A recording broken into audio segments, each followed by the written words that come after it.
And welcome back. We're in Decatur, Illinois at the Farm Progress Show site. This year's Farm Progress Show coming up August 27th, 28th, and 29th. No corn being planted here because it is cold and very wet. And that's really the case throughout much of Illinois and several other states as well. Let's bring in Blake Miller, Syngenta agronomist, our Farm Progress Show preview series brought to you by Syngenta. Blake, thanks for joining us. Cool and wet. That's the story of this spring, isn't it? Sure is, Mike. In West Central Illinois, we actually had some corn planted, at least from Fulton County to Hancock a couple of weeks ago. So it'll be interesting how that turns out.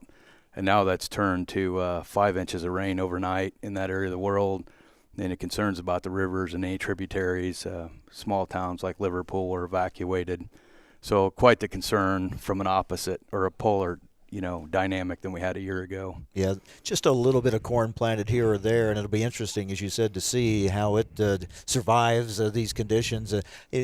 Driving around, I mean, we're not just talking about wet fields. We're talking about a lot of fields with water standing in them. Sure, and yesterday I received my first call about changing hybrids. Of course, at that point, there's a fair amount of accountability in any recommendation you make, and I don't want anybody to give up yield. So that was part of the conversation. Then that turned to the nitrogen piece. And I think, the fields that were applied last fall, maybe unstabilized, could be somewhat of a concern as long as we, depending on the time, we're saturated. That's what it's all about. But anything spring applied that was stabilized or ammonium form should be fine. Those are the things I'd be thinking about at this point. We've been saying this for a few days now, and I guess we can still say it for a few more days, but it seems later than it is. I mean, we're used to, especially in this area where we're at right now in Decatur, Illinois, they like to get in the fields very early, and a lot of times that might be March. So April 19th already seems late. But I can remember years gone by, a lot of corn usually hasn't been planted yet by this time. But now we're starting to get to that point where, as wet as it is, and it's going to take a while to dry. I mean, we are talking May, so probably that discussion, we just talked about it with Chip Flory on the markets, those discussions about will some corn acres switch to beans, some things like that. We're not far away from really having some serious talks about those things. That's definitely the case. I had an opportunity to review an article that Dr. Bob Nielsen wrote yesterday. And, I think to bring it back to an objective standpoint, there are several yield influencing factors, as he referenced. Early planting is one of those. But over time, he did some nice work about planting date and the variance from yield. And of course, that's in Indiana. I realize we're in Illinois and we're proud of being Illinoisans. But I think that's the thing we need to keep in the back of our minds is it's all about what happens after the plant goes in the ground.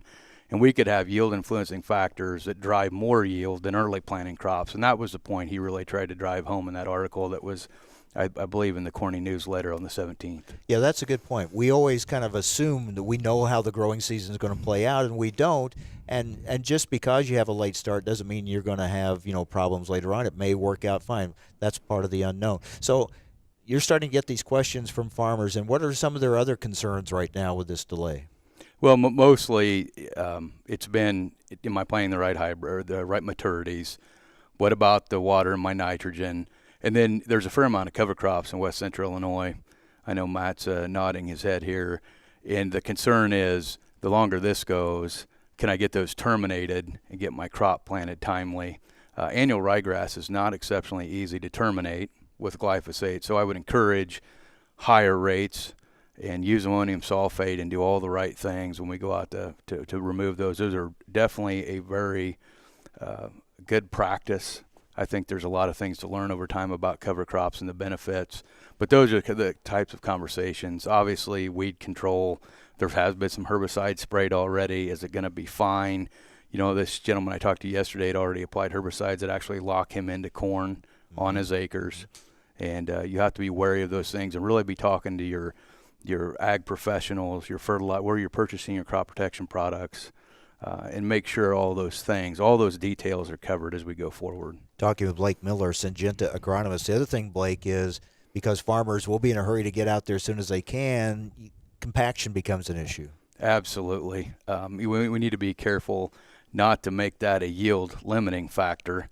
But it is necessary to get that crop in the ground. I understand that. So some care, make sure that soil is in a good condition before we start and get that planting depth right. Get the plant off to a great start and then we'll let Mother Nature take care of the rest of it. Of course, not every farmer has a Farm Progress Show manager pushing them to get that crop planted because there's a show coming up. David Bricks, host farmer here at the Farm Progress Show side, has that situation. So you got this guy next to you, Matt Youngman, saying, we got to get this corn in the ground, right? Yeah. He's a real slave driver. Is this... It reminds me of 2 years ago when we were here waiting to plant corn. Does it remind you of that too? It's absolutely identical. I mean, it's, it was cold that first day you guys came. We had some warm, and then it turned off cold. Maybe it's you guys. I don't know. But exact same scenario. We couldn't get anything in the ground until, about 10th of May. So. But it turned out okay. It did, but that was as something I put it the other day. That was one of a kind summer that year too. Right. I mean, anything's far, from normal. If it would have been, it wouldn't have been as good as it was. But I mean, we just once May hit, it just turned off dry, and then it just cooked the summer, and GDUs went up, and I mean the heat units, and then it just cooked out there, and then it was ready to go. But what are your plans for when you can get out there? Anything different this year for the show? Not necessarily. Everything's pretty well the same. We're just going to wait for, Matt, I heard you talk about the tile. We want to make sure and get it done. Hopefully them guys won't be delayed. So, because, we don't want to cut across. It goes all the way across Tuesday and Wednesday's demo field day. So, we'd like to have that done first out of the way. So, hopefully it won't hold them back. And we seeded a new parking area out here, which I just got it done Tuesday, I guess, before the, 2 weeks ago, Tuesday, we sowed it, and then of course it got 3 inches of rain on it. Now it's got water standing too, so I don't know how it'll turn out either. So we'll still have to address that. Actually, just what I could see driving in, I've seen other fields with a lot more water standing on them than what I'm seeing right here at the show site. Yeah, we didn't have water standing until yesterday. Everything we've had in the past 2 weeks, it's gotten away. So because we only was a little bit lighter. We're right at about 7 inches in the last 2 weeks. So, but it came in 3 different rains. So, it soaked in pretty good until yesterday. Yesterday was the backbreaker. What about soil temperatures?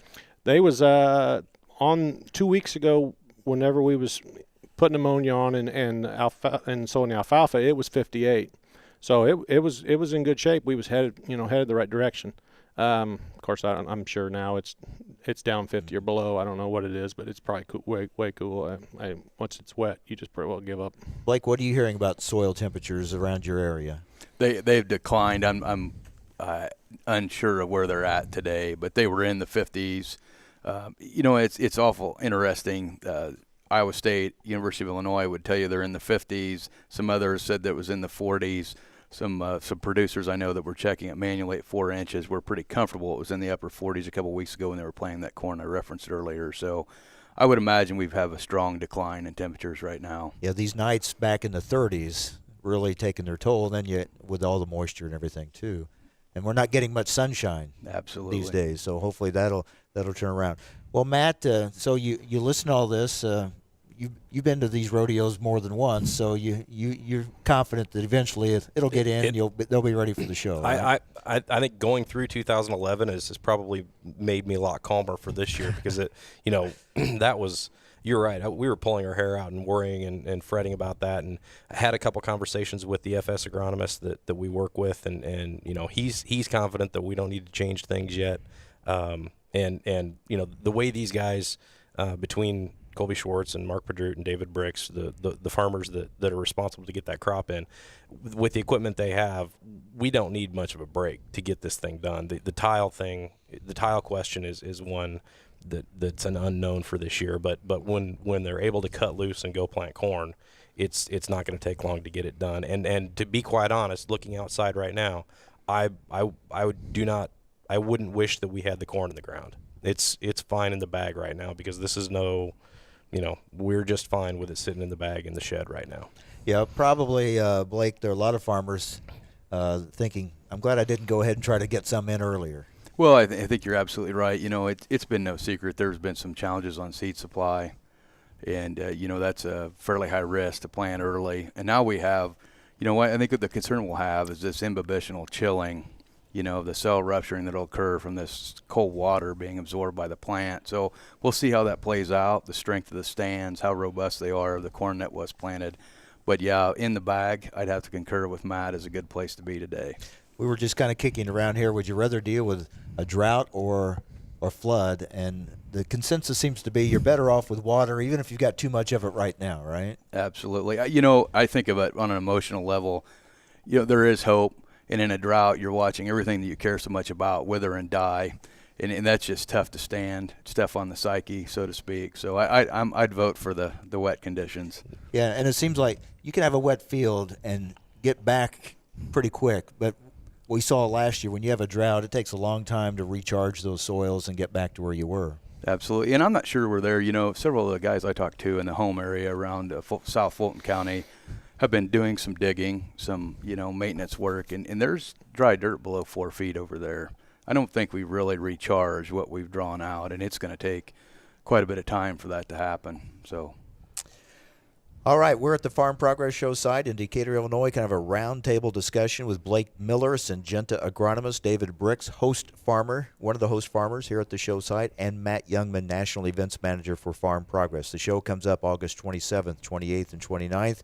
David is assuring Matt that he'll have corn planted by then. So by then, we'll definitely be that planted. So there'll be some to harvest for the show. We'll talk more about plans for this year's show and more about conditions in central Illinois when we come back on AgriTalk.